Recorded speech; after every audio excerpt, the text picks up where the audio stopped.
one of the beauties of playing in the United States and representing the country is that the fans are there, the flags are going, the USA chants. It was great. I think because of the team that was put together with Jordan and Ewing and Chris Mullen, these were household names. It was a big ticket. Every game was packed. At the time, for us, the cool thing was our locker room was the LA Laker locker room. And in hindsight, looking back on it, it wasn't that great, but it was still the locker room itself and the forum where we played. It wasn't compared to today's standards, but at the time it was legendary, right? And so to be there, represent your country and this environment was really special. And you are in Australia right now. You're talking NBA basketball. You're talking great teams. You're talking great individual players. Takes it off, and there's number 23, and of course Johnny goes nuts. So we're all getting goosebumps thinking about it now. I just tried to go out there and play my game. I have no idea what you're talking about, Adam. I don't like anybody. I'm not a people person. Strand, you make the pass, yes. Christian, can you catch the ball? Yes. All the stars were aligned and all the muscles fired at the right time, and I was able to get off the ground and throw one down. I was saving that as a surprise for you. And now, introducing your host for In All Airness, Adam Ryan. Welcome to episode 112. Thanks for joining me. I'm happy to welcome Vanderbilt standout, 1984 Olympic gold medalist and 10-year NBA veteran Jeff Turner. This is a fun, insightful chat about Jeff's life in basketball. We cover his collegiate years, including his first overseas trip in 1982, where he teamed up with would-be sophomore Michael Jordan.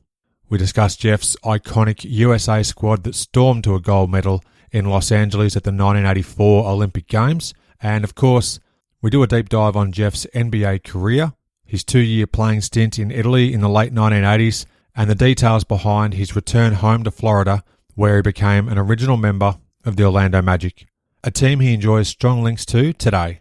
Show notes for this episode and access to a huge archive of past episodes are available at inallairness.com. Now, onto the show. My guest today was a standout at Vanderbilt University and won a gold medal with USA at the 1984 Olympic Games. He's a 10-year NBA veteran. 7 of those seasons were with the Orlando Magic, a franchise he continues to be associated with to this day. Jeff Turner, thanks for joining me. It's a pleasure. I don't get to speak with folks in Australia very often. Oh, it's great to have a chance to talk with you as well, so I appreciate you making time to speak with me today.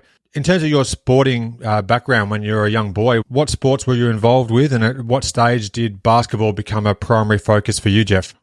Growing up as a kid, I just did a little bit of everything. I think that's guys from my generation typically did that. I always tell people my first love was baseball. Really enjoyed playing the game of baseball. That's the first organized sport that I started.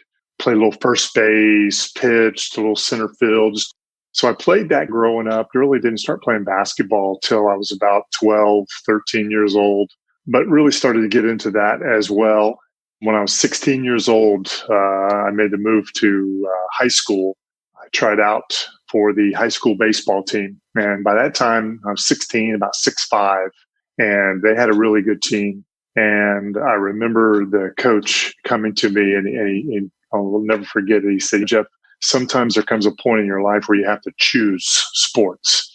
It might be time for you to choose basketball, because my strike zone was getting bigger. Didn't really have the control on the fastball pitching like I did when I was younger. From then on, I went full-time playing basketball. This is at Brandon High School in Florida, is that correct? Yeah, absolutely. I read that as a senior at Brandon High School, you led your Eagles to a 19-6 record, and you had some great averages playing basketball. That season, you averaged 17 points and 14 boards a game. In 1980, if I'm not mistaken, you led your team to the Class 4A District 7 semi-finals before falling to a team called Chamberlain. You were named to the All-West Conference Boys First team. That transition to where you chose the sport of basketball over baseball, for example, what stands out most about that run you had as a high school player? It was interesting. We were one of the biggest high school teams in the area. I had myself. At that time, I was about 6'8". One of my good friends was about 6'5", pretty good, size. And then we had another guy that was a year behind us, my senior year, that was 6'7". So think about that from a high school standpoint, having a front line like that. Our problem was that while I was there, we never really had good guard play. We had a lot of young guys with potential, but they were so young. My senior year, we started 2 sophomores, so they would have been 15, 16 years old at the guard spot. So that sometimes gave us a little bit of trouble against quicker teams. What's interesting about Brandon was the years before I got there, when I transitioned there, they were great at their guards. They had several guys that went on to play Division I college basketball, so that we finally got some size in there and really had a drop at the guard play. But it all worked out. We had the 3 guys I mentioned, the 2 bigs. I went to Vanderbilt. 2 years later, the one guy, Clyde Eads, went to Tulane, played there for a little bit. And then the other guy went to a small school called Milligan College in East Tennessee. Good players and everything, just couldn't get past Chamberlain there in the regions. I read an article whilst I was researching for our chat today. It was from the Tampa Times, I believe, and it said that you made your team's first dunk in a 47-game span, which was 2 years apart from the last time that someone dunked as a high school player. How did you go about learning your skills as a big man, already 6'7", 6'8" in high school? How did you go about honing your skills just prior to taking the trip to Vanderbilt? Yeah, even as a high school player, never really a big dunker. So maybe 1 or 2 in high school. So you remember every one of them. But it was interesting. I was very fortunate. I had great coaching in high school. My head coach, Jan Bennett, was a pretty big guy himself. He really took a special interest in me and really spent a lot of time working with me. I was lucky enough to go to a few basketball camps in the summer that were led by really good big men coaches. A lot of that really helped and my work ethic. I spent a lot of time trying to get better. So that was good. A number of the schools that you ended up showing interest in before committing to Vanderbilt included Florida, I believe, and North Carolina as a couple of other choices. You initially had committed to Florida, if I have my facts correct, and then eventually Vanderbilt would actually earn your signature. How did that come to be? What ultimately led to you signing on the dotted line there to play for the Commodores? Well, I said, let me go back and just say the North Carolina thing, I wanted to go to North Carolina. I was excited when they came and watched me play. But the one coach, Eddie Fogler, who would go on to coach at Vanderbilt later and then South Carolina, was Dean Smith's assistant at the time, came to watch me play, had a great game. He was really excited. But then he sent basketball fans that follow college basketball, remember the great Dean Guthridge, who was Dean Smith's longtime assistant, came down and watched me play. I will tell you, I ended up playing the worst game of my high school career when Coach Guthridge was in the gym. So he walked out at halftime, and I never heard from North Carolina again. So I eliminated them very quickly, or they eliminated me. But yeah, growing up in Florida all my life, my uncles had graduated from the University of Florida. It was just something I was drawn to. So when they were recruiting me, I actually committed to go there early in my senior year. And unfortunately, the coach that I committed to, John Lotz, was let go. And I had already visited Vanderbilt, loved Vanderbilt, but wanted to stay home. So the coach they brought in, Norm Sloan, came to visit me. He was very honest with me, told me that I wasn't his type of player, but he would honor the scholarship offer, but I probably would never play. As soon as Coach Lotz, the news that he was let go was out in the media, the assistant coach from Vanderbilt called me right away and said, hey, can we get back in? And I said, absolutely. Went up, took another visit during basketball season. I had gone on my other visit during football season and immediately realized that this was all along the place I should have been anyway. So that's how I ended up at Vanderbilt. Great to hear. I'm glad that that opportunity still became a possibility for you. Now, you've got some great international experience, and we'll get to that a bit as we have our conversation. I read that in mid-April of 1980, you were playing for a North Florida AAU All-Star team against the British Olympic team, and the British held on for a 104-98 victory. You had 9 points in the game that I found details about. You apparently played them a second time in the days that followed, but I couldn't find the result for that game. But we'll talk a bit more about that extensive experience you've got at playing internationally shortly. But do you have any memories of those games back from early in 1980 there? It was so long ago. What's funny about that is that was considered AAU basketball, playing for Team Florida. In today's world here in the United States, AAU basketball has taken on a life of its own. There are so many teams and some abuses. Back then, we had a team called Team Florida, which I was on, that consisted of players from the north part of Florida all the way down through West Florida, but not including the Miami-Dade counties, which would be Fort Lauderdale, Miami, and that area, because it was such a big area. They had a separate team called Gold Coast. So I do remember scrimmaging the grown men from the British team, I think. But that was a special time. We were a bunch of high school kids. Some of us had committed already. We had a couple of guys that still weren't seniors, weren't going to college, that had another year of high school left and everything. Just a great experience. And then later we would go on and they held the national tournament in Jacksonville, Florida. And so teams from New York and Ohio, Indiana, North Carolina would all come to Jacksonville and we played a tournament there. So it was really, my first experience to see players outside of my little, 3-county area near Tampa where I played high school basketball. I got to play with and against guys from other parts of the state, and then getting to see basketball from other parts.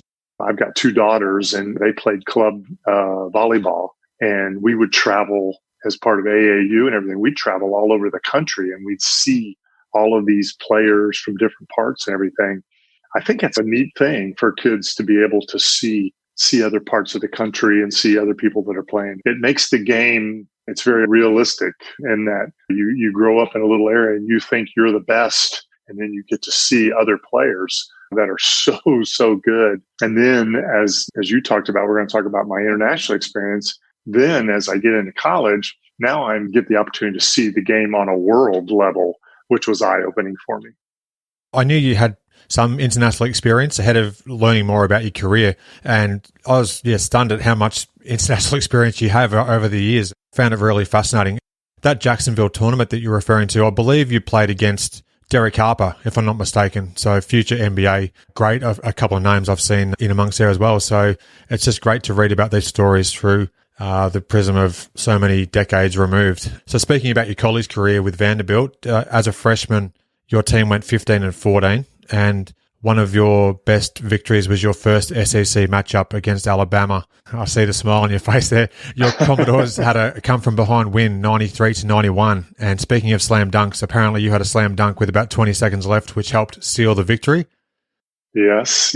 Alabama was pressing a little bit and just left the big freshman kid from Florida all by himself at the other end of the floor. So I love it. In that game, according to press reports, 19 points and 8 rebounds. And I read that the crowd was apparently over 15,000 people at Memorial Gymnasium. How do you reflect back on that freshman season with the Commodores, and what was it like to play in such large arenas against some quality talent who obviously would go on to make an impact at higher levels going forwards in the years to come?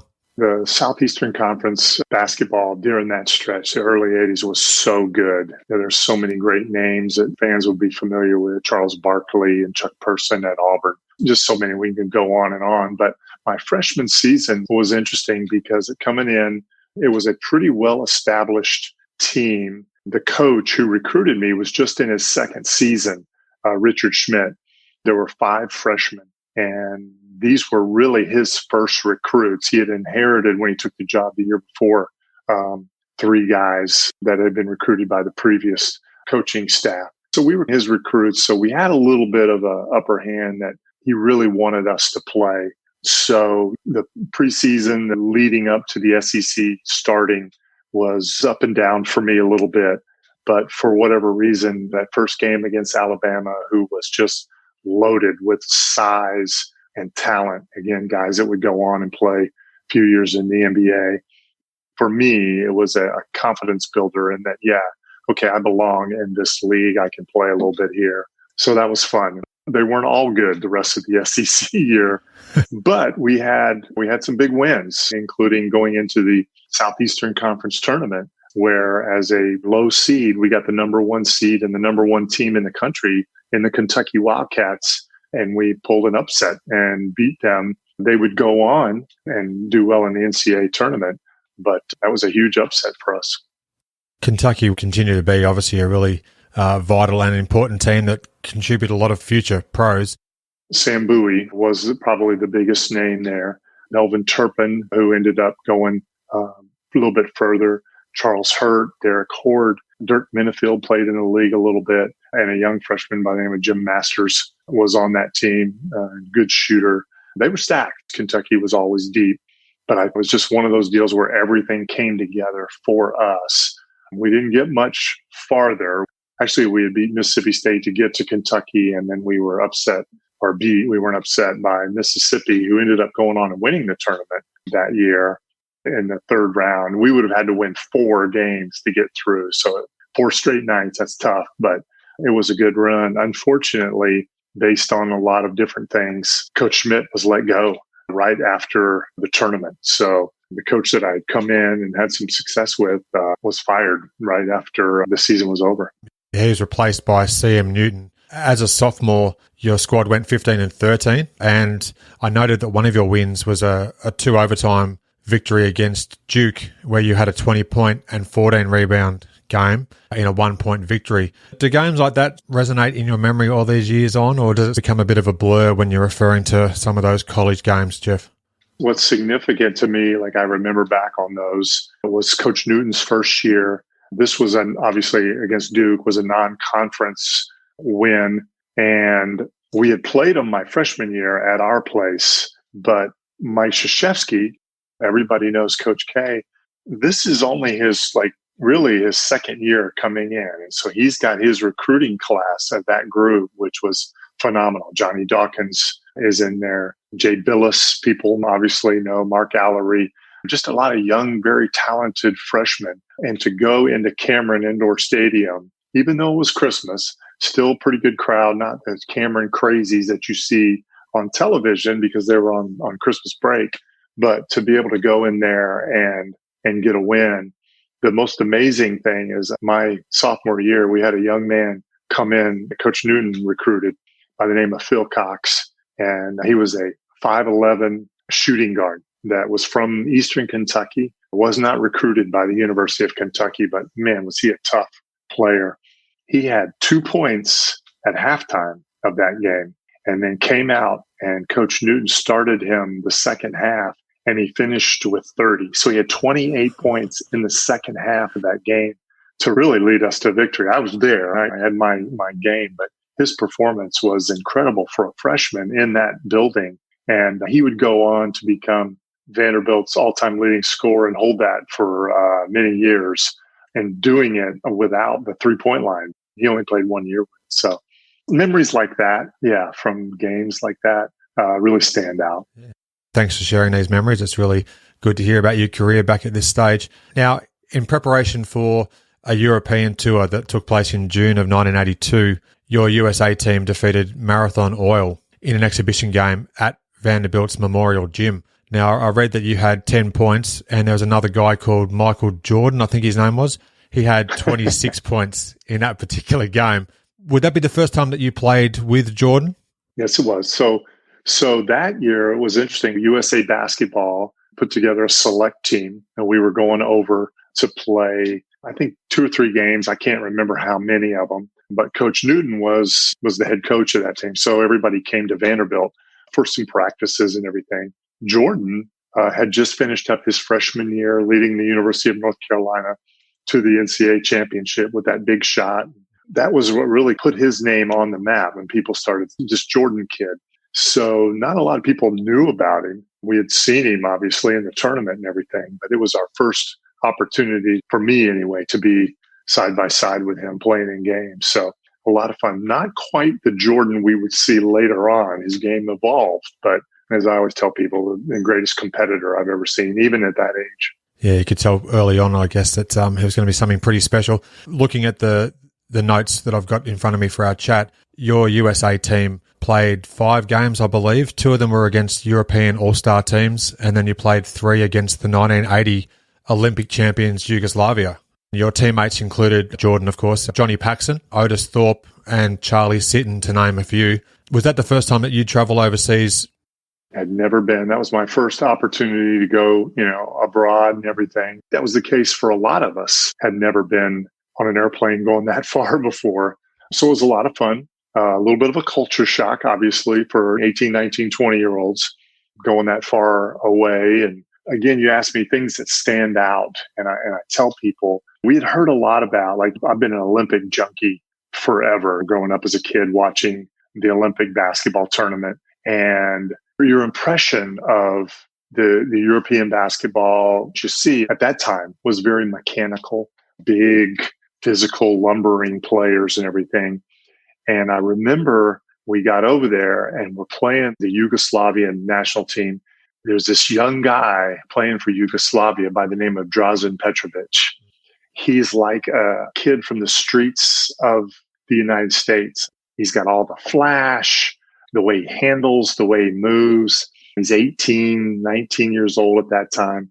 And we all came away. It was like, well, this is not what we expected. And everybody knows the story of Drazen and his determination to get to the NBA and what he went through and everything. But that was my first experience seeing Drazen Petrovic. You're looking back, a neat thing, seeing him as a very young player. So you could tell straight away, as soon as you saw his game, that he was someone completely different? It was just different, right? Like, it wasn't what you expected. You can't tell the difference between, and internationally, the game has all come together. It's a world game now. But back then, especially the Soviet Union and some of the other teams, it was very robotic. There wasn't a lot of creativity, but that was not the case with him. He had unbelievable range shooting the basketball. In transition, he had flash, the no-look passes. It's interesting when I talk to players from that region now, young players, there's a reverence for him. And they should be, because he really changed the game. Absolutely ahead of his time, no doubt, and sadly went way too soon. Now, I read that in August of 1982, you took part in the World Basketball Championships in Colombia. So you're jet setting all around the place at this stage, which is fantastic for a young man, I'm sure. This time you had teammates that included Joe Klein, Antoine Carr, Mark West, Doc Rivers, Mitchell Wiggins, and John Sunvold. Just a few of the names I read throughout the articles researching for the chat. For fans now of the NBA, Mitch Wiggins is Andrew Wiggins' father, a great player now with Golden State. That's how old we are. In my mind, I know exactly who all these guys are. Today's names I'm not as familiar with, but it's great that there's links where you can see that these guys have gone on and their children are now playing in a league as well. It's quite amazing that all these years have transpired. You featured in all 9 games in that series and averaged just under 5 points a game as the USA went 7-2. You apparently dropped the gold medal game to the Soviet Union 1-point loss. Doc Rivers was named MVP of the championships. When you think back to that particular trip and that experience, what springs to mind most? You said it right off the top. It's like all of a sudden, here's a kid that's never been out of the United States, and now I've flown to Europe. I've come back, and what happened is they had put the team together for the 82 World Team. Someone got ill and dropped out, and the head coach was Bob Weltlich, who had just finished up at the University of Mississippi. So he knew me, knew that obviously that I was in shape because I had just come back from Europe. And they needed another big man. So I was fortunate to be the guy that he chose. I'll never forget, we did most of our practicing in Austin, Texas, which I thought was the hottest place I'd ever been in my life. And having grown up in Florida, that says something. But then again, so now after going to Europe, now I'm flying to South America. I'm going to Colombia where the games were held. And again, it opens up a whole new world to you. The tournament in Bogota, the capital of Colombia, and big city, just a lot going on there. And then the tournament switches to a coastal town called Cali, beautiful resort town. So again, we're all young guys just playing and just really enjoying the experience, although at times it was frightening with security and everything. But again, a great experience for me because we're playing against some of the best teams in the world. That Soviet Union team was incredible. And here we go again, just for, fans. Again, this is my first look at Arvydas Sabonis, who is another 19, 20-year-old kid, not the Sabonis that we saw as the Portland Trailblazers after all the injuries and things.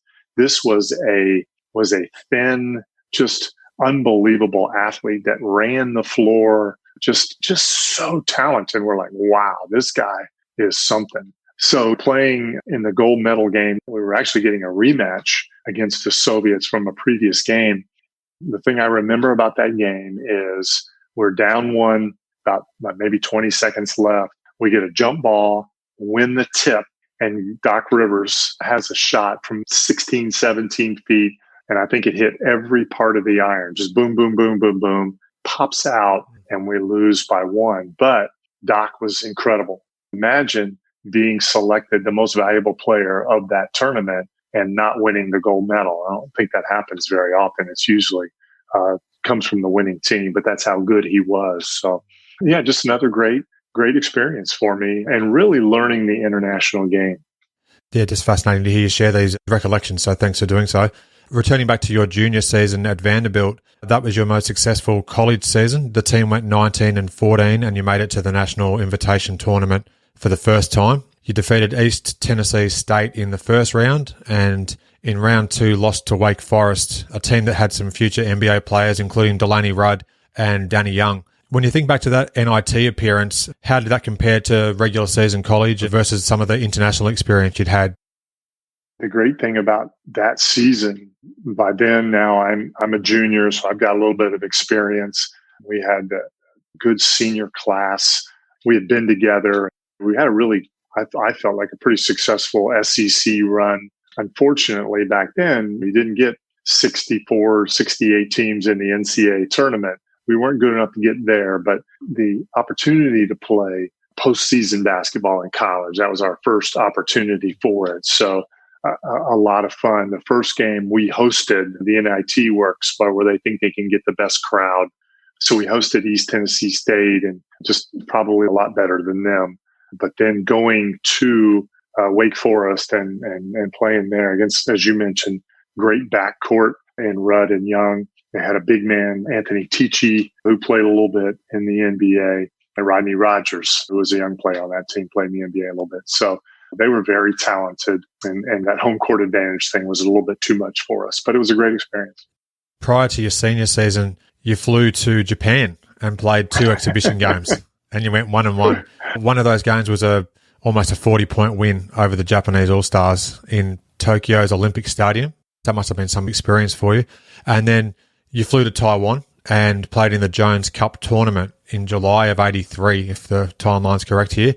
And Vanderbilt represented the USA in that competition. I believe you had a 20-point game in the first of that series there in a game against New Zealand, and then your squad went 7-0 and would end up winning the title. You were one of 3 players from your team to be named to the Jones Cup All-Stars. So how, again, was that experience this time heading over to Japan to play and barely 21 years of age and you're continuing to get stamps in that passport?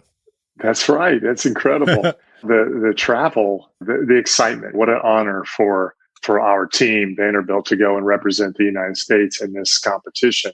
It's interesting, through the University of Kentucky, Coach Newton had played at Kentucky, a lot of connections in Japan. So that was our stopping point. We were there, get our legs under us after the long flight and the time change, obviously. So it was good playing a couple of games there before moving on to Taiwan. And again, just being able to go to a new country, now this time in the East, just a different style, trying so many new foods. I developed a love for Mongolian barbecue. Who knew cooking on this hot stone was going to be so good? But that was one of our favorites. But a great tournament. I just remember, again, we were college kids, and a lot of the players from other teams, especially New Zealand. I just remember New Zealand.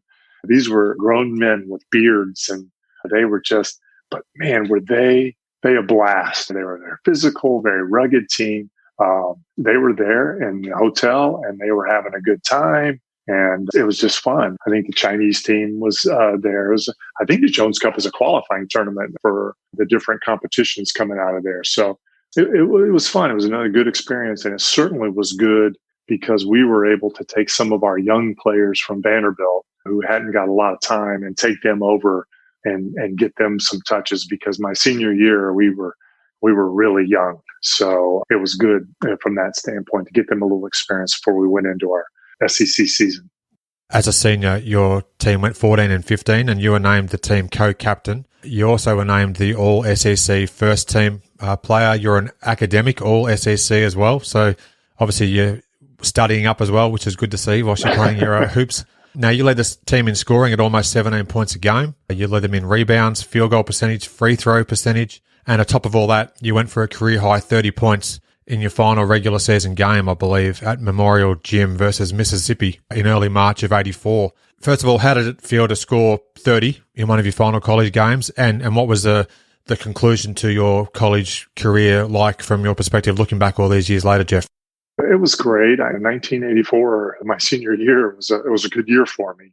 That season, again, 14-15, the win-loss record wasn't what we wanted. Again, we had been hurt by graduation the year before. I told you we had a really good senior class ahead of us.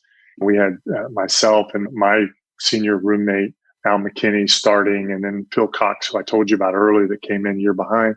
But after that, we were very good young freshman players coming in. Coach Noonan put together a pretty good class, including freshman in that class was Will Perdue, who went on to play many years, win some championships with the Bulls. But they were young still, right? Not quite ready for the rigors of the SEC game in, game out. But it was still being a leader on that team. I learned a lot. Obviously, I was dependent on a lot to score, to rebound. And my game grew a little bit and really gave me the opportunity to be even considered. But before that, I'm not sure that I ever really thought about playing professionally. I was thinking, I'm just going to go to law school or something and be an attorney or something. But that year, I started getting a little bit of interest, and people thought, well, maybe you can do this. And then obviously it turned out. And again, you look at my senior year, just the greatness of Charles Barkley, Vern Fleming at the University of Georgia. We talked about Sam Bowie and that crew at Kentucky were very good. There's just so many talented players. Bobby Lee Hurt and Enos Watley at Alabama. The list goes on. Just great players. I think that helped me to prepare for life after college. A staggering amount of great players that were playing in that era. You left college with averages of almost 11 points and more than 5 boards a game. You were a member of Vanderbilt's 1,000 point club. And as we record this conversation, I think you're 28th overall in career scoring to this day, which is a fantastic achievement all these years on. I'm fascinated that you just said that you weren't sure that you were even considering a professional career or what might come following college. It's really incredible to look back on what you achieved in the decades going forwards, that you weren't contemplating a career in the pros. You just don't know. Again, you think about now, you're able to see so much basketball. Now, with all the networks and the conferences and how global it really is, you can watch a college game almost every night. Back then, in the early 80s, you're playing in the Southeastern Conference. Hey, what's going on over in the Atlantic Coast Conference with North Carolina and North Carolina State and Duke and how they're coming along and everything. But you don't really know what's happening in the rest of the country. There are players, you're not seeing them every night. ESPN's not really caught on just yet to where they're broadcasting the Big East Conference. So not really that aware of that. A little bit, but not as much as you are now. And then there's no social media. There's no Twitter. You can't get on and get the mock drafts and things like that. So you really don't have any idea if people are even talking about you. Like now they're talking about a kid who's 14 years old in the class of, 25 is maybe could be a first round draft pick. It just didn't happen like that back then. So, there was a lot of unknown, even going forward with what's about to happen to me with the Olympic trials and things like that. You're not getting a lot of feedback. Well, this is where you're about to find out how good some of these other players were. It was not long after the 1984 season had ended in college that Team USA invited you to the Olympic basketball trials at Indiana University Fieldhouse. There was about 70 players who took part in 2 or 3-a-day practices and scrimmages before the group was ultimately whittled down to the final squad of 12 plus a few alternates. Now, you were selected to play with Team USA at the 84 Olympics, but before we actually get to the games themselves, how would you describe the experience of just mingling with all these players? Some you've competed against, others you've probably seen for the first time. What was it like to be part of those trials, Jeff? It was really incredible. As you mentioned, there's 70 plus players from all over the country, guys you've never seen before. You've been invited. And so we're all checking into the dormitory at the same time. Some guys I knew, obviously. There was some guys there from the Southeastern Conference, guys I had played with on the other teams. You mentioned Joe Klein, and obviously John Konkak was there. So you knew some people. Charlie Sitton, you had mentioned earlier, I played on that select team with. He was my roommate. But it was just an amazing experience. And then we're in the Indiana Fieldhouse. So imagine we're not in Assembly Hall, this pristine area. We were basically in a student field house that was set up with, there had to have been 8 courts, but it looked like a football practice area. And all these coaches, Coach Knight, every coach in the country was there to help him make this decision. Krzyzewski was there, Digger Phelps from Notre Dame, Jim Boeheim from Syracuse. It was just a who's who. They were all there. It's 3-a-days the first few days. We're going 3 times a day. You wake up, you get breakfast, you go to the gym, you come back, get lunch, you go to the gym, maybe get a little dinner, you go to the gym. Basketball, 24/7, really. And the competition, as you mentioned, you're playing against guys you've never competed against before. I'll never forget the first time I saw Michael Cage, right? Michael Cage played 10 plus years in the NBA, is now the voice. He's in my position as a color commentator for the Oklahoma City Thunder. He looked like he was chiseled out of stone. Like his shoulders were like 10 feet wide, come down to this narrow waist. Like that guy's a football player. He's not a basketball player. And so seeing him and then all the other guys, it was just really an incredible experience. What an honor to be selected to be a part of that group. I read about a team bonding session that may have taken place at Coach Bobby Knight's house. It included some games of pool that I believe were rather competitive. Is that accurate? Yes, that happened as we had gone through the process, selected the team, and then we spent another, couple of weeks in Indiana. After one evening, Coach Knight hosted a barbecue at his house, and he had a pool table in his house. We're all competitive. If you win, you stay on the table and the next guy comes up. So the story I tell is that very early on, Michael Jordan lost. You lose. It happens, right? And his thing was, he was like, we're not leaving until I get back up on this table. And time's going on and we play and it goes on. And then he gets back up and he wins.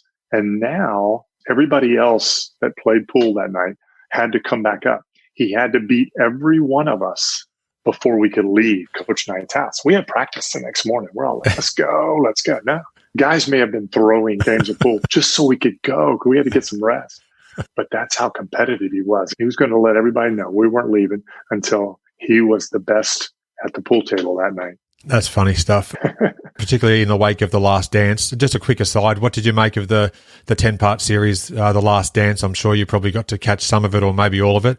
Oh, yeah. Did you learn anything new about Jordan that you didn't already know, or did that pretty much just cement everything that you already knew? Well, no, I guess my time that I spent with him, I knew about the competitiveness, the fire, all that. That was my era. I played against those Bulls teams, right? So a lot of the game footage and everything like that, I was already aware of it. The bad blood with the Pistons. But I did think it was well done. I know there's been some criticism of it and everything, but what's interesting about it is I think it really gives young fans, right, that maybe they've watched Michael Jordan on videos and things like that, but never really watched it. I think especially the young players of today, I was really interested in watching on social media their comments, that they really got an appreciation for his competitiveness, and not just that, how good he was, right? There's a reason why a lot of people think he's the GOAT, right? Because he was so talented, could score whenever he wanted to.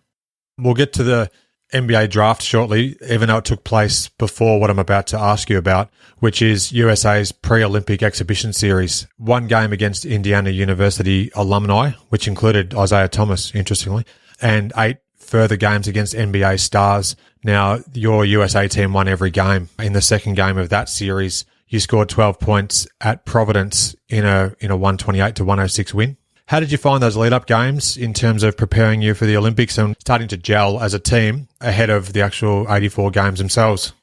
I don't think there was any better way for us as a team to really prepare. I thought Coach Knight and USA Basketball did a good job of putting that together to get us opportunity to play against the quality competition, the size against the NBA players. I always tell people, having now played in the NBA and understanding what those summer months are like, where you're probably not in peak condition, you're not in NBA running shape and everything. We probably caught some of those players a little off guard because we were a very well coached, very precise team. And so we had an advantage there. But yeah, I think that was a great experience for us. And I think probably as young players, who at least 6 of us were about to go into the NBA, the other 6 members of the team still had a year of college left. But for those 6 of us, it was a great opportunity to prove that we belonged. I think maybe we wanted to win those games. It was more important for us necessarily than it was for the NBA guys. But nonetheless, we played in some pretty spectacular places, including in Indianapolis in the Hoosier Dome at the time, which was the largest crowd to ever see a organized basketball game. Yeah, there's some footage of that game on YouTube, actually. It's incredible to see the crowd just absolutely packed in that relatively new dome at that stage. 64,000 people. It was really, really amazing. A raised floor. You were really on a stage. It was interesting. In terms of the Olympic Games themselves, Vanderbilt coach CM Newton was Team USA's manager in 84. You played in all 8 games throughout the tournament, and USA dominated on the way to winning the gold medal against Spain in August of 1984. Last year just marked the 35th anniversary of those games, which is crazy to think about. Reflecting back on that wonderful achievement and your part in it, what comes to mind, Jeff? A lot of things. It's interesting. Those games will be remembered because of the boycott from the Soviet-backed teams. Our team was built because Coach Knight really believed that the Soviet Union would be there, that they would ultimately be there. They would not stay out of the games. And Czech team, some of the others, Yugoslavia, he really thought that was going to happen. So from that standpoint, we were ready. I think that's what he wanted. He was very close with Coach Henry Iba, who was the coach of the 72 team that lost in Munich. And so I think Coach Knight was looking for a little revenge. Didn't happen, but just a great experience. The opening ceremonies, being there, being a part of that, I'll never forget. Meeting the other Olympic athletes that were there. Funny stories. So you probably haven't read that. Maybe you have. Your research is very good, but we check into the Olympic Village, and then we're going over to the opening ceremonies. They have all these buses lined up, right? And so they're pairing up Olympic teams based on size and everything. Well, you would think that they would probably put the men's and women's basketball teams together. For whatever reason, we boarded the bus, and the other team that was then on the bus with us was the women's gymnastic team. Mary Lou Retton, wow. And just phenomenal. Their story would be unbelievable. And they're all, 4'10", maybe is the tops. And I'll never forget, there's a picture out there somewhere, and it's Mary Lou Retton and Patrick Ewing standing next to each other as a picture. But again, we're all just there. We don't know much about the other teams or anything. I'm sure the girls didn't know anything about us, and we didn't know anything about gymnastics. And then as the games are progressing, the success of that women's team, the gymnastics team, and then others, Coach Knight kept us busy. When we weren't playing, when we were at the Village, we were either watching film or we were practicing. We did have one day that we were able to get away. And John Konkak and I went over to the swimming venue. We had gone to SMU and was friends with Steve Lundquist, the great swimmer from SMU. And I, going to school in Nashville, had gotten to know Tracy Calkins, who was a great women's swimmer from Nashville who went to the University of Florida. So we got a chance to go support people we knew. But that was really it. Other than that, you were either sleeping, watching film, playing basketball until it was over.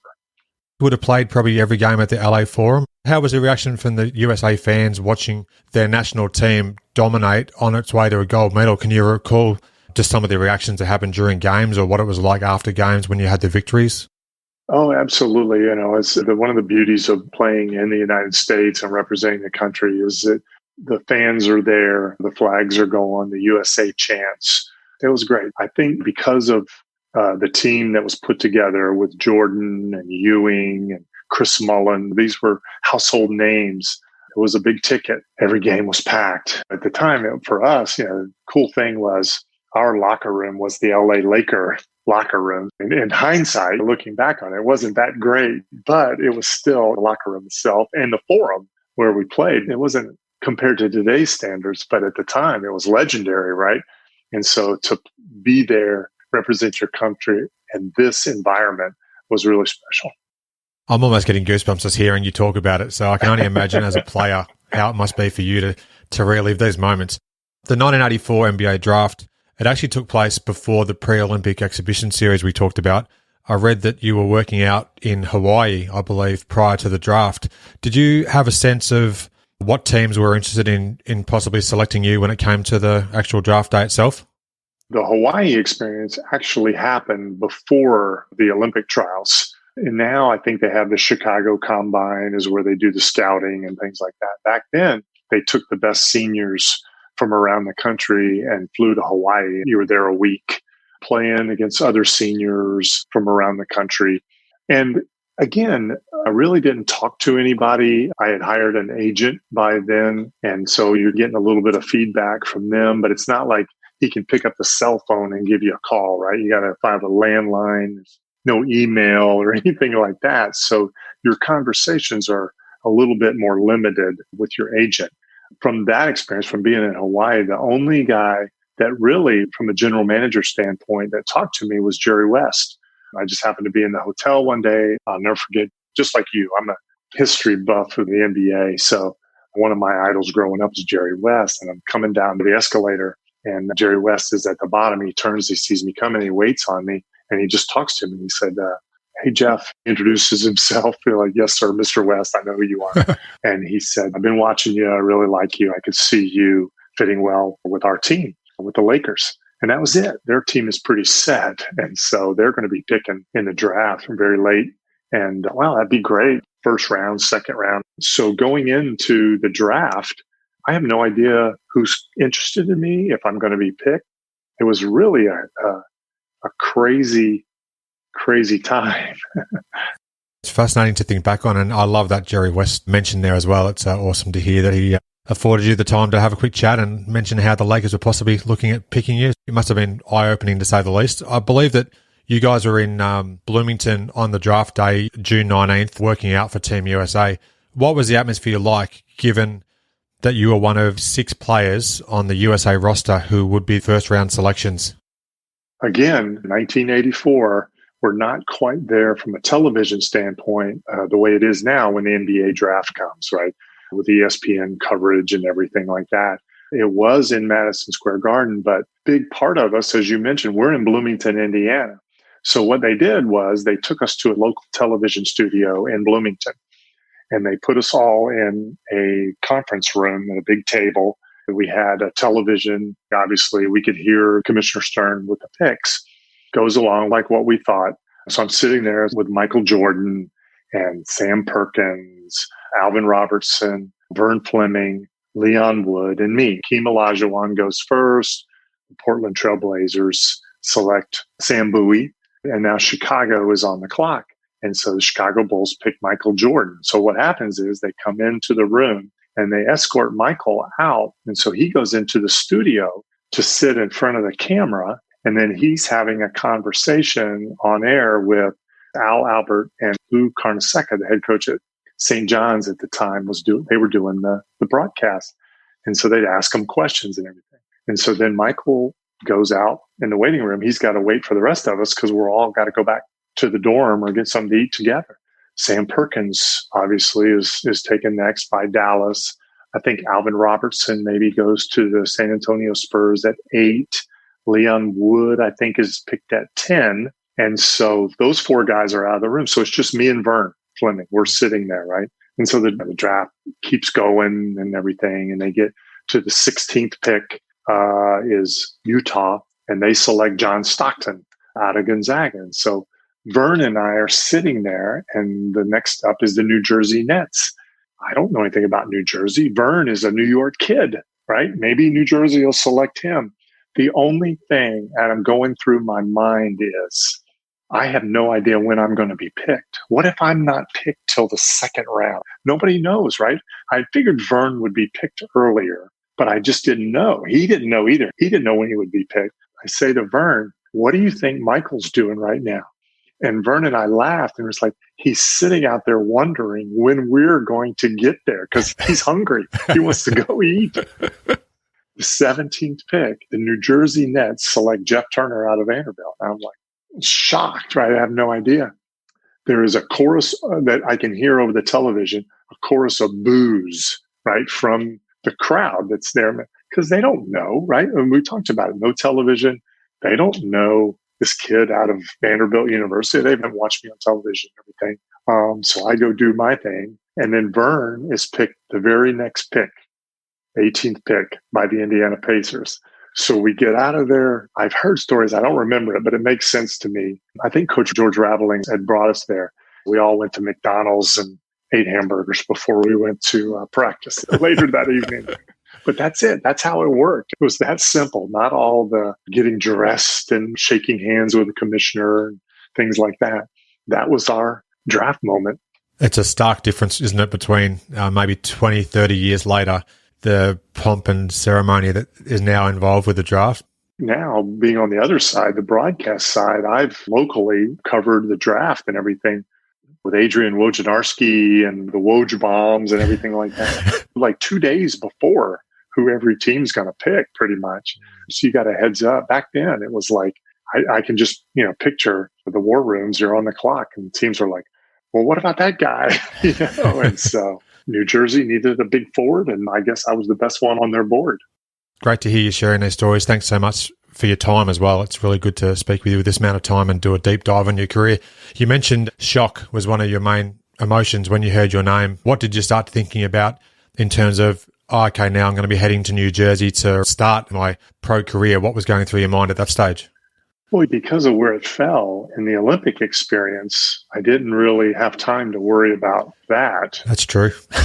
I knew I'm going to get there. It was interesting. You mentioned the pre-Olympic games in Providence. Being from Florida, I had seen it before, but two guys that played, I believe, in that game, I think it was in Providence, were Daryl Dawkins and Buck Williams, who would both become my future teammates in New Jersey. So getting a chance to see them up close and personal was awe-inspiring. They were so big. But you just knew you had, a lot of work to do, but you just waited. What was funny is after the Olympics, I got home and New Jersey called me and said, we're going overseas. So I went on a trip right away with them. We played 2 games in Israel and then 2 games in Italy before coming back to the United States. I actually missed that. That's one of the things I didn't catch in my research. There you go. What was that like heading over to Israel? So again, another quick trip internationally. You're about to become a pro player. Do you remember much about either the time on the court there or just what the culture was like at that time in 1984? We're in Tel Aviv and playing. They gave us an opportunity to do a little bit of touring and see some of the Holy Land. And so that was great. But the basketball part, that the Nets team that I walked into as a rookie was a veteran team. Man, they had guys that had been in the league maybe 5 to 13 years. They hadn't had really a rookie in a while. They were not excited about going and playing these games, but they were representing the NBA. So I don't know that they took it as serious, especially in Israel, because we played 2 Israeli teams. We played Maccabi Tel Aviv, which is historically one of the best teams in Israel, lost that game. I remember Daryl Dawkins at one point was just tired of playing and the referee made a call on him.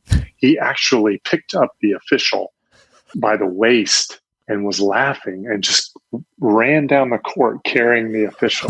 And the crowd was just going crazy. I just remember thinking, is this what the NBA is all about? Is this what's going to be with Daryl Dawkins night in and night out? When we got to Italy, now it's an exhibition thing. They brought the Phoenix Suns over. So we were playing another NBA team. And then that got a little bit more competitive because there's a history between the 2 teams that I didn't know about and everything.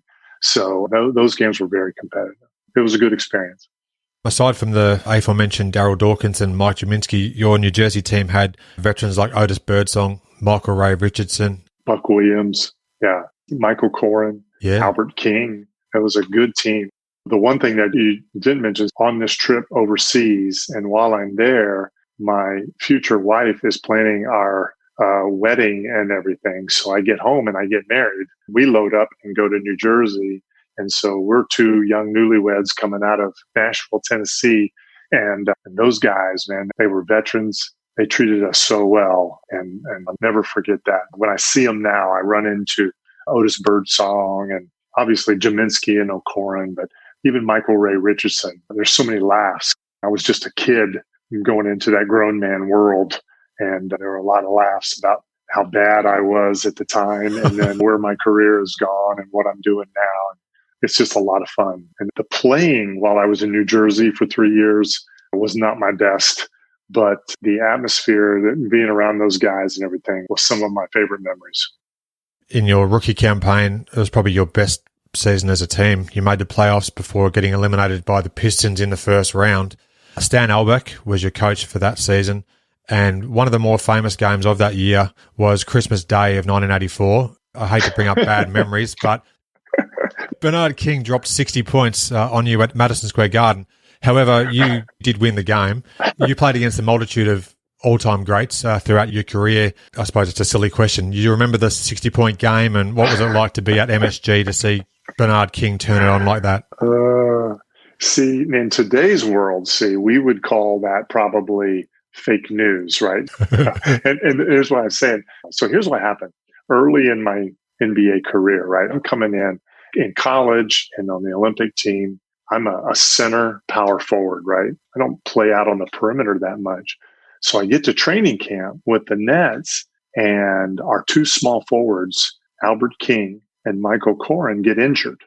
Well, we've got no place to turn. So Stan Albeck says, well, you'll play that position. The NBA in the 80s, right? Think about the Eastern Conference back then and the people that were playing the small forward position. You look in Boston and there's Larry Bird, okay? In Philadelphia, it's Julius Erving, right? Down in Atlanta, it's a young guy by the name of Dominique Wilkins. In New York, it's Bernard King, right? So that becomes my matchup. So I started that game.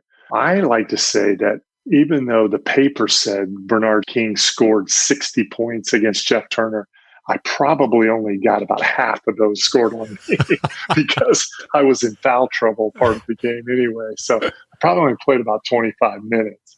But people ask me, one of the hardest guys I've ever played against. And I always put him at the top just because he was so fast, right? He ran the floor. He had an unusual release to his shot. He shot on the way up. So you really couldn't block his shot. He was just a scorer. He got to the free throw line. That game, we ended up winning. And the great thing, I think Michael Ray Richardson in that game scored 30 plus points. He was unbelievable. So it really got down to Michael Ray versus Bernard towards the end of the game. Incredible to be a part of. And the great thing about it, you may have this number, I don't know. In that game, I forget what the final score was, but it was 120. There were only 3 3-pointers taken in that game.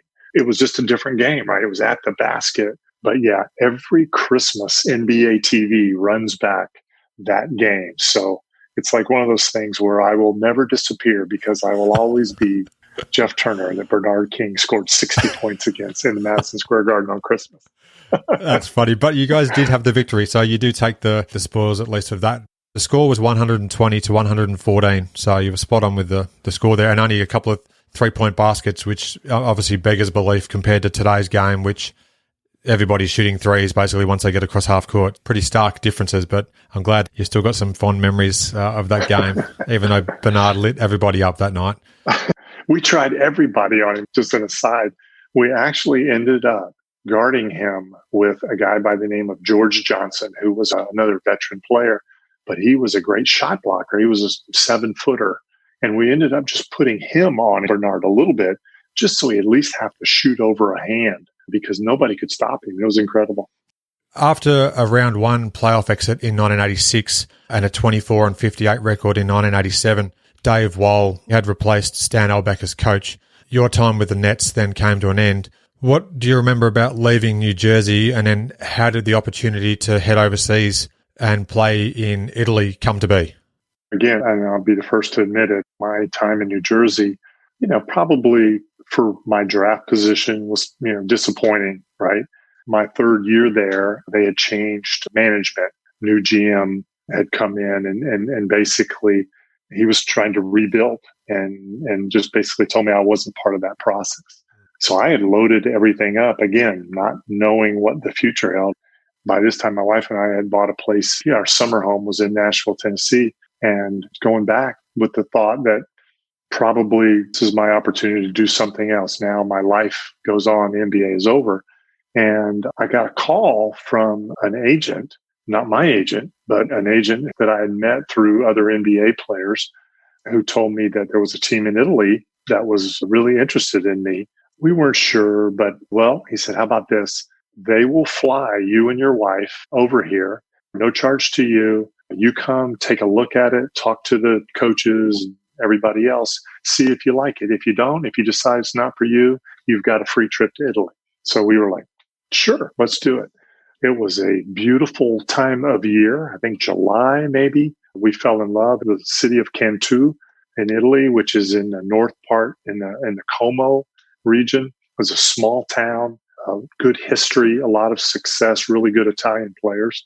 So we made the jump. It was the best thing from a basketball standpoint for me personally, because it allowed me to be a little bit more involved in the offense. And it was like going back to college. That's what I liked. It was like top 20 college. My skill set really got back to where it needed to be in those 2 years before coming back to the NBA with Orlando. Was that unusual to have an agent that wasn't actually yours reach out to you about that?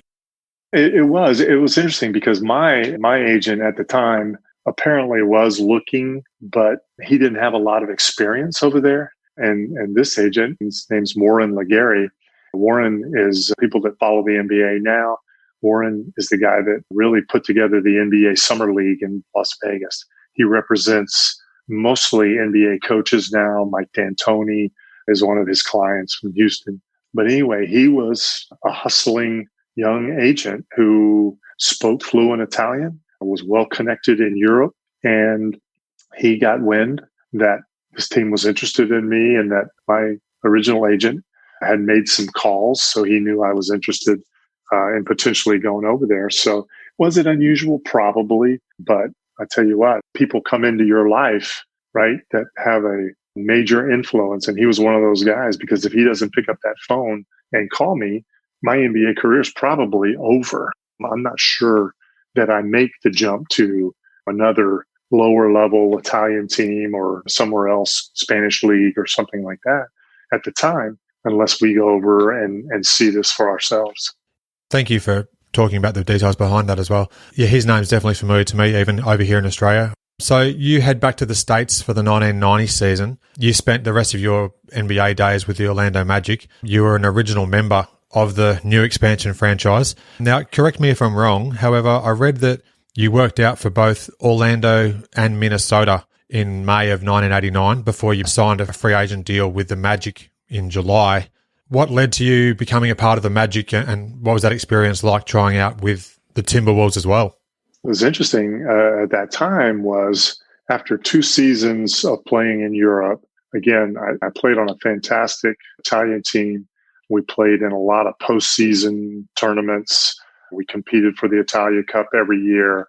I think I was considered one of the better players in Europe at the time. At least that's what people told me. I kind of felt like, and Warren Legary agreed, that at some point I needed to get back to the NBA to give it another shot. And your research will probably tell you, even though I went to high school in Brandon, Florida, I grew up in the Orlando area as a kid. All my family, my mother, my grandparents, everybody still lived in the Orlando area. For me, that was on my radar. Here's a new team. If I could get there, what a perfect situation that would be, although it didn't have to just be there. So when I came back after my second Italian season, Warren the Minnesota Timberwolves had been scouting Europe and everything. They had a free agent camp with a lot of guys that were from overseas, had played in the Continental Basketball Association. They brought us in for 3 or 4 days to work out and play. So he felt like, even though I wasn't thrilled about going to Minneapolis, Minnesota, he felt like this would be a great opportunity for me to, go through the workouts, and because it is a small community, everybody talks to one another. So I went up there, and then from that and from scouting, the Orlando Magic were putting their team together as well. And John Gabriel, with the draft coming up, one of the names that they were looking at was Vlade Divac, right, for the draft. My last games in Europe, we played in the Cup of Korać European tournament, and we played Vlade Divac's Partizan Belgrade team in the finals of that tournament. And so most of the scouting tape that they had were from the 2 games that we played against them. So John and Pat Williams had an idea, having been in Philadelphia when I was picked by New Jersey. They had seen me play on these tapes and everything. So they invited me in. It was different. It was just a workout. It was me by myself, and the coaching staff just put me through some drills and things like that. And then they decided to offer me a contract. So that's how I got here. It's such a small world sometimes when you think about it, but to be playing against Vlade over in Europe, and then they just happen to see the scouting tapes of him, they see you playing as well, and then you end up signing with the team. Yeah, it is incredible. I think back through the years when we first started, I was talking about my international experience and the impression we had of European basketball and things like that. Well, now, having played 3 years in New Jersey, so 5 years later even, right? Or, well, I guess 6 or 7, because I was young then, but I'm playing in Europe, and the game is completely different, right? Everybody is playing a different style. And so now I'm traveling and play against Vlade Divac, 19-year-old center out of Partizan. He's the big guy over there.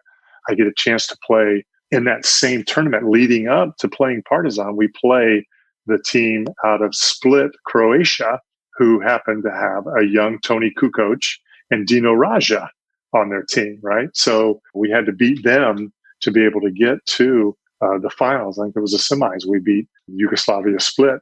So the players that you run across, that you see through the experience. We played a tournament in Kiev in the Soviet Union, and Alexander Volkov was their star. And a couple of years later, he would be drafted by the Atlanta Hawks and come over. The European game, the international game in Australia, just the influence on the NBA is incredible now, the way it's grown. Yeah, absolutely is. It's great to hear these stories and recollections.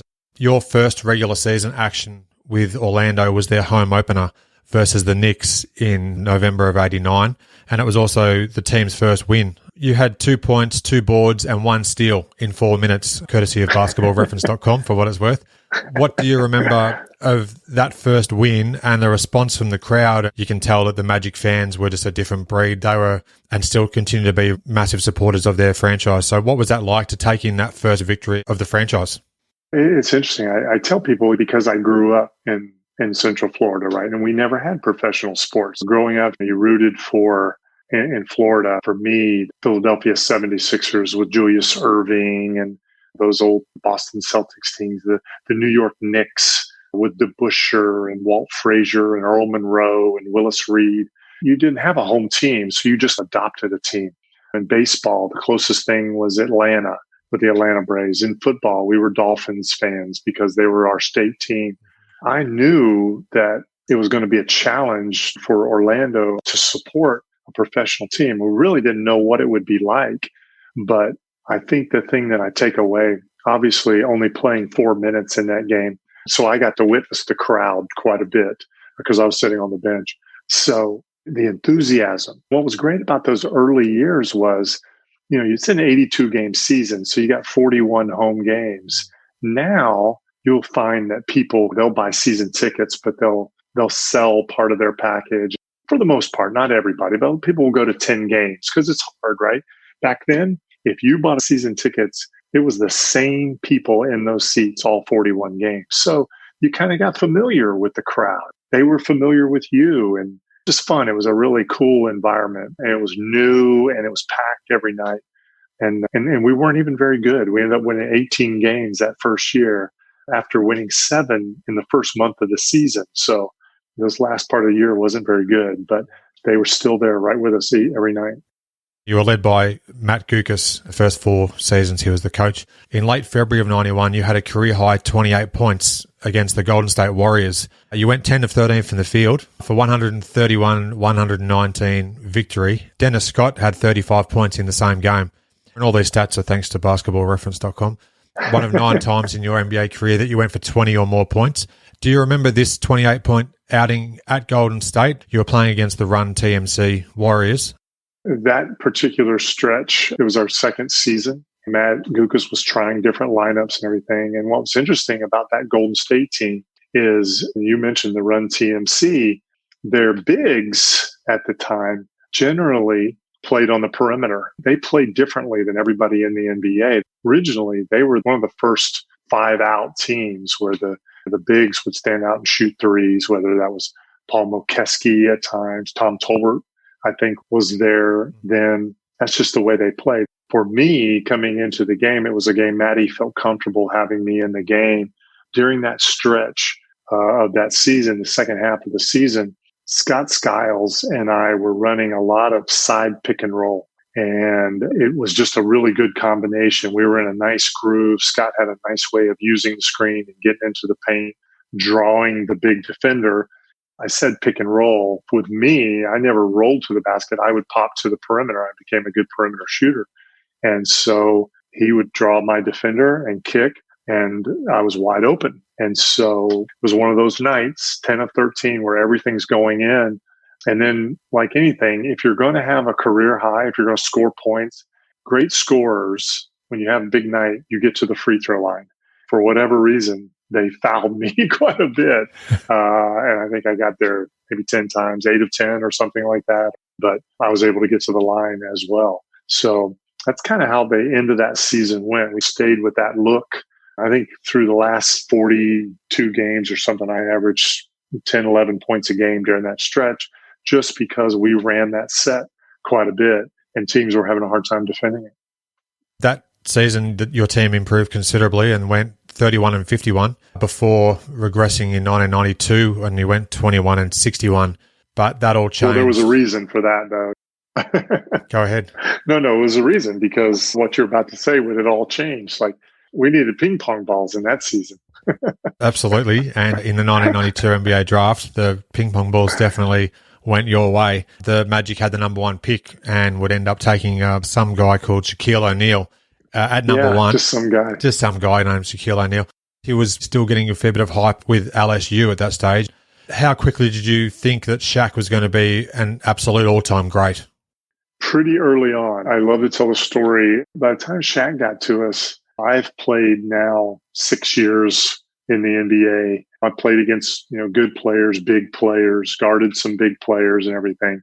So the day that he signs his contract, there's a bunch of us that are in town. They have a little luncheon, so we get to meet him. He gets to meet us. And he said, I want to play. With him, there were 6 of us. Well, there's the little recreation center next door to the arena is where we practice. And we were like, well, yeah, let's go. We've all got stuff in the car. Let's go play. They were all guards except for me and Shaq. And so I thought, no big deal. I got this. So the very first time that he catches the ball, he catches it in a post-up position, left block, catches it, and he spins so fast. People don't realize how quick, how fast he was. He spins and just goes up and dunks it so hard. The whole backboard shaking. And I had done everything I could to push him out. Back then, you could use your knees and your hands and you could push. I couldn't push him. He was that strong. And when he did that, I thought, okay, we got something here. There's something special about this young guy. And then on top of that, you throw in his personality, which is larger than life. And it wasn't very long before the Orlando Magic were a must-see just because he was there. I love these stories. Thanks again for sharing them. You guys went 41-41 in the 1993 season and just missed the playoffs. In 94, Brian Hill had replaced Matt Gukas as coach, and then you went 50-32. You met Indiana in the first round of the playoffs, and you played in 68 games during that season, but weren't on the playoff roster. What was it like to be a part of the team during that regular season, but to miss out on the first postseason experience? Even though it was a round one loss, it must have been an incredibly exciting time in Orlando at that stage. Oh, yeah, it was. And it was disappointing. We had gone 41-41, and by the luck of the bounce of the ping pong balls, the lowest odds, we get the number one pick again and get Penny Hardaway that season. So now we've got Shaquille O'Neal, Penny Hardaway, still Dennis Scott, Nick Anderson, Scott Skiles is still there. The part about that season, the most disappointing is throughout the season, Brian was tinkering with the lineup, trying to figure out which was going to work the best. About February, he decides to stick me back into the lineup. So I'm starting alongside of Nick and Dennis, Shaq, and Penny, and I'm playing pretty well at that time. We're playing on April 17th. It's right before the playoffs are about to start. We're playing the Chicago Bulls on national TV. I'm playing well. I just knocked down a 3-point shot from the left corner, running back down the floor. They kick it ahead to Tony Kukoc, who's going in for a basket. I'm trying to cut him off to get there, and Shaquille has the same thought. He's going to get there. So all three of us collide. I'm down low, and for whatever reason, play is over, and I can't stand up. I try to stand up, but I can't. And it turns out I have torn my ACL in my knee. So my season is over right as we're getting ready to go into the playoffs. So very disappointing because it was exciting, the opportunity for the first time to get to play in a series. And then on top of that, to lose in the first round after having such a great year and all the expectations, it was really disappointing for us as an organization. That must have been incredibly tough. In terms of your on-court career, was that the most difficult pill to swallow in terms of your pro days in the NBA? Yeah, because I had been very fortunate. I had not had any major injuries, right? The rolled ankle occasionally, bumps and bruises, but nothing that required surgery and extensive rehab. So that was tough to not be a part of it because I had worked so hard and I was playing and I was contributing and I was a major part of it, what we were doing. So that was a tough. You had a chance to earn those playoff stripes. So the following season, in 1995, the Magic went 57-25, and you dispatched of Jordan's Bulls in the Eastern Conference semifinals. What do you recall of that particular series, given the hype that surrounded Jordan's comeback after 18 months away from the game? I think the big thing about that series was the year before we were swept by the Pacers out of the first round. Then that season, we had signed Horace Grant, Brian Shaw. We were young, but we were pretty loaded. The series before that, beating the Boston Celtics, being the last game in the old Boston Garden. For us, that was huge because that was our first playoff series win. So now we've got to play the Chicago Bulls. Jordan is coming back. The whole game one is back and forth. We get the great steal from Nick Anderson. We win game one, and it's like, okay, we got a shot. In that series, they win game two. We go there, win game 3, 4. And then we win 5 at home. So we're going back up there with a chance to close it out. I remember in that series, because of the matchups, the way they were playing, Tony Kukoc was playing the 4 spot. With Horace Grant being gone, they really hadn't solidified that spot for them yet. And so Tony was playing there.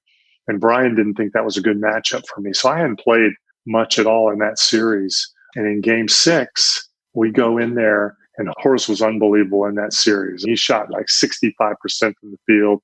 They dared him to shoot the basketball. He made them all. But in the third quarter of the game 6, he gets hit on the hand and suffers a break in one of his fingers or a dislocation and can't go. And Brian looked at it and called my name, and I hadn't played and everything. So I played like between the third and the fourth quarter, almost 8 straight minutes there where we actually went and the Bulls were up 14 at one point, and we closed it and actually scored the last 20 points of the game to win and close out the series. So personally, the fact that Brian had that much trust in me to put me in that situation, and then the fact that not only had we beaten the Celtics, but now we had closed out the Chicago Bulls in their building, gave us a lot of confidence going into the Eastern Conference Finals and the Pacers series. The end of Game 6, Horace Grant is lifted up above all your teammates. He's obviously celebrating wildly, and the Chicago fans probably not all that happy to see Horace celebrating so much after the Bulls got eliminated. What do you remember of that moment, and then getting into the locker room to celebrate the victory? It was exciting, and we were all happy for Horace because we saw what was happening on the floor, right? Like they were double teaming Shaquille every time, and they were doubling off of Horace.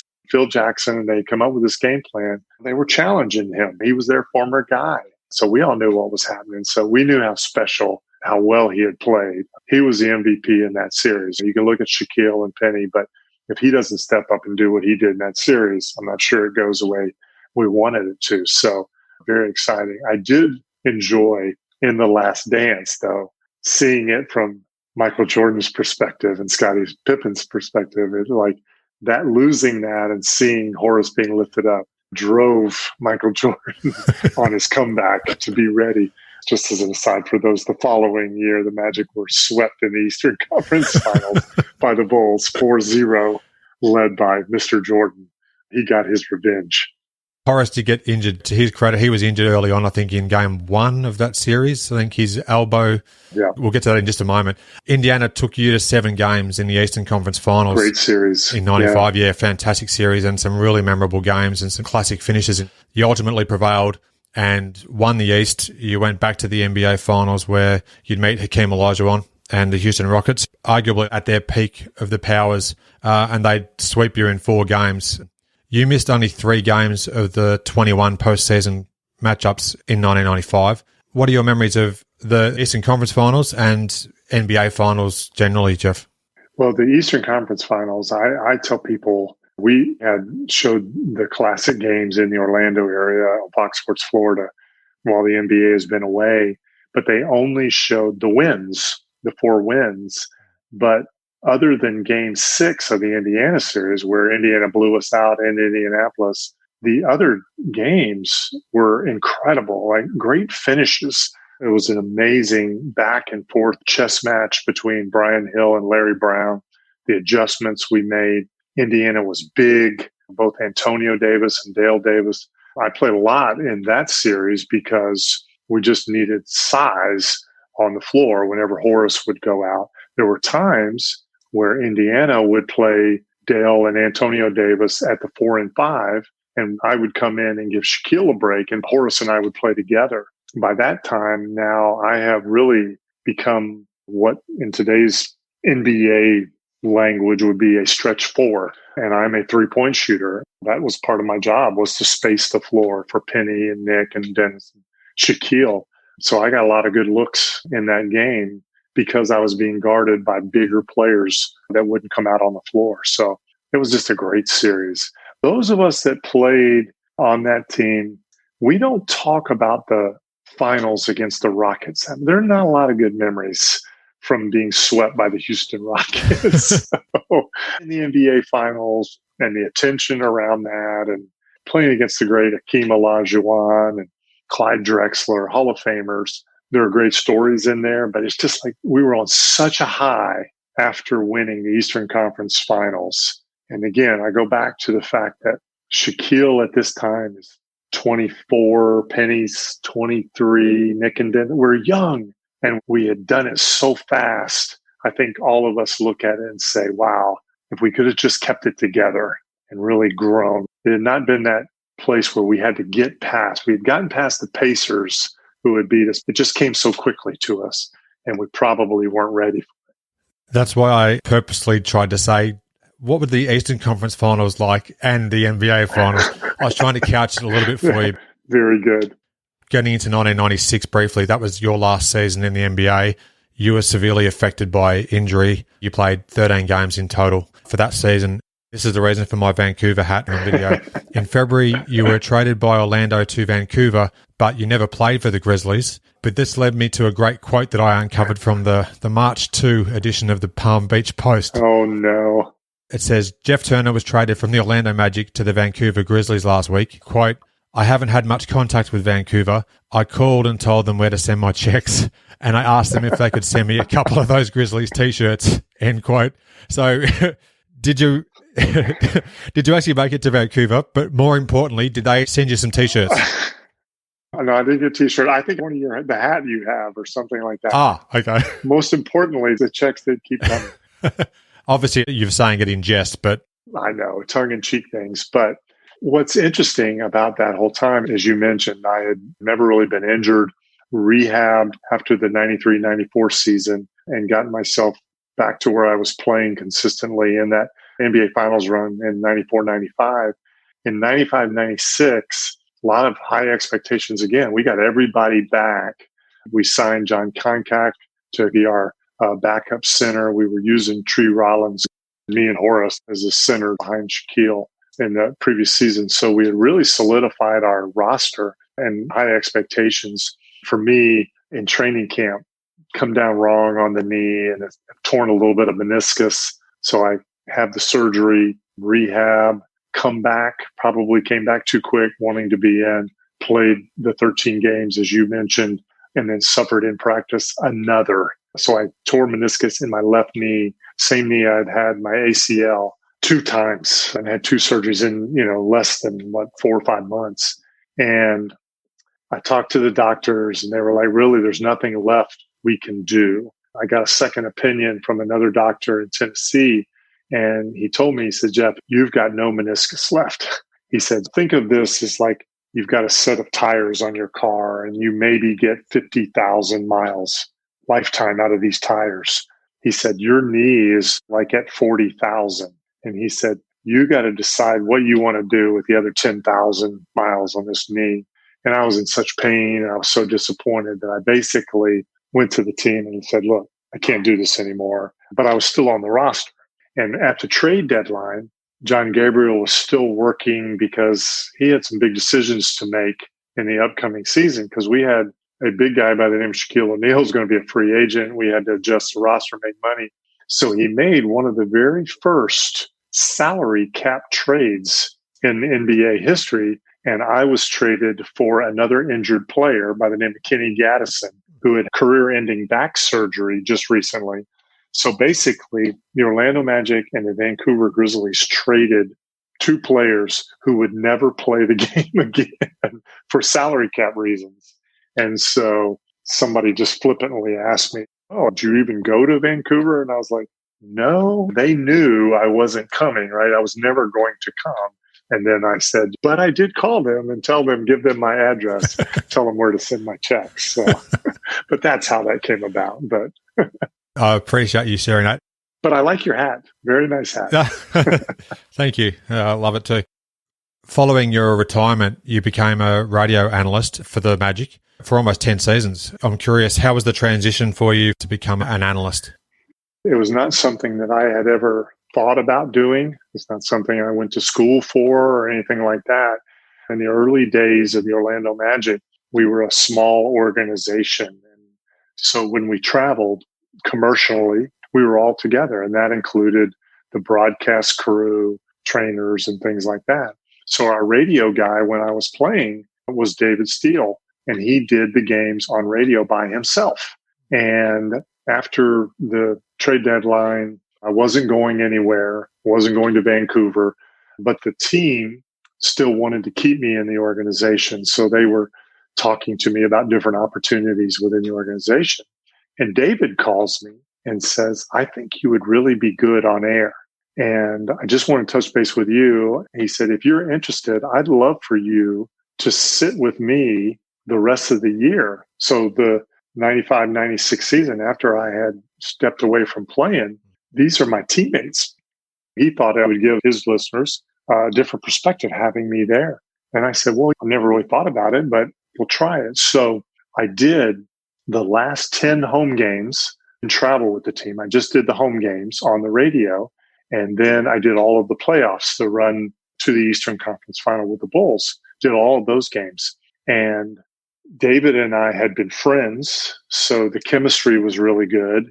And they seemed to like it. So after leading into the summer, after the season was over and everything, they said, Jeff, we thought that was tremendous. David wants you to continue. Would you be interested in continuing on? So not knowing what the future would hold, I was able to transition from being a player. I think the hardest part when you leave the game is, what do you do next? The things you miss, not necessarily being on the floor and everything, although that's part of it. You miss the camaraderie of being in the locker room, being around the guys. So I was given an opportunity to do something new that I found interesting and challenging, but yet I was still around the team. I went to practices because I knew them, as these were my teammates. It really made it a very seamless transition for me to do that. So it was good. And so, I did it for 9 years. After that first year, I moved to television. And then Dennis Newman, who was the Magic radio play-by-play guy, stepped in for him. So Dennis and I did it for 8 seasons together. Now that I'm doing television, I'm back working with David Steele again. It's been a fun journey. When you and I talked about when I graduated from college and I didn't even think about playing the NBA, I never would have thought that, 36 years later, that I'd still be in the NBA doing something. It's an incredible journey. It really is. It's fascinating. And I appreciate the amount of time that you've given me today to talk about your career. Basketball Digest had a regular feature, which was called The Game I'll Never Forget. We've covered a lot of your career. We may have already touched on it. Is there a single game that stands out above all others? I think from my NBA career, the one that stands above it is Game 7 of the Eastern Conference Finals against the Pacers. It was a grueling series. Indiana had beaten us at their place, just crushed us in Game 6. And they, I think, felt like they were the favorites. And we came back, and the energy in the old Amway Arena was just electric. I say to this day, it's the loudest building I've ever been in. Like, you couldn't hear. And to win that game, and the crowd, the reaction, you think about it, we are a 5th year of a new franchise, and we're going to the NBA Finals. The fans, what they had been through, and that loud and celebration and everything, to me, that was just a highlight. It was a game I'll never forget, just the way we all played together. Shots were going in. Everything was great. And to win it, knowing, gosh, this is what you play for to get to the NBA Finals, it was really something special. I can only imagine, but I can hear it in your voice, even all these years later, how important and how much it means to you all these years on. The last question I'd love to throw your way, is there any particular significance to the jersey numbers that you wore during your career? I believe you might have wore number 31 in high school, 25 with the Commodores. USA in 84, you had number 15. With the Nets, you wore number 35 and number 30. And at Orlando, you wore number 31. Most of those are via Basketball Reference. That's a great site for all this information. That's good. That's good. What significance, if any, is there to some of those jersey numbers? As a player, like, you get comfortable with something. So you mentioned in high school, I wore number 31, right? So when I got to Vanderbilt, there was already a player that was wearing number 31. So I had to pick a new number. Well, what's available, right? It's like, well, these are number. And it's like 25. No, it sounds good. I'll take number 25. That's good. So when I got to New Jersey with the Nets, well, 25. At that time, the New Jersey Nets had one number retired. One number. And it was the number 25. Bill Melchiori, longtime ABA net, was the number 25. And then I thought, well, 31. Well, you can't have 31 because Michael Corrin wears number 31. Well, what's left? What's out there? Well, you can have the number 35, and everything. I was like, I'll take 35. That's fine. So my rookie year, I wore 35. I felt that it wasn't a great year for me and everything. So I thought, it's got to be the number, right?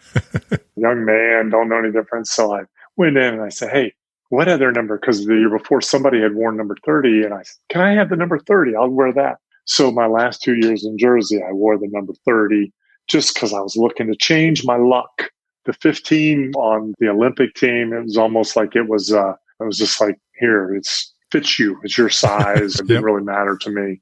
When I was in Italy, I wore the number 11, right? So when I came back to Orlando and they were throwing out numbers again, it's like, okay, well, 11. No, so-and-so is going to be number 11. Okay. Well, what about 25? 25 is what I wore when I was at Vanderbilt? Well, we just drafted Nick Anderson. And for Nick, right, like it was a special. It had significance to him. One of his high school teammates had been killed and wore the number 25. So that's what Nick wore. No problem. Well, hey, I wore 31 in high school. Do you have 31? Yeah, you can have 31. So I am always 31 for the Orlando Magic. I'm glad to hear the story behind that. Thank you for sharing. And Jeff, it's been an absolute pleasure to have you on the show, to have a chance to speak with you for this period of time. I really do appreciate it. I wish you continued success with all that's ahead in the years to come.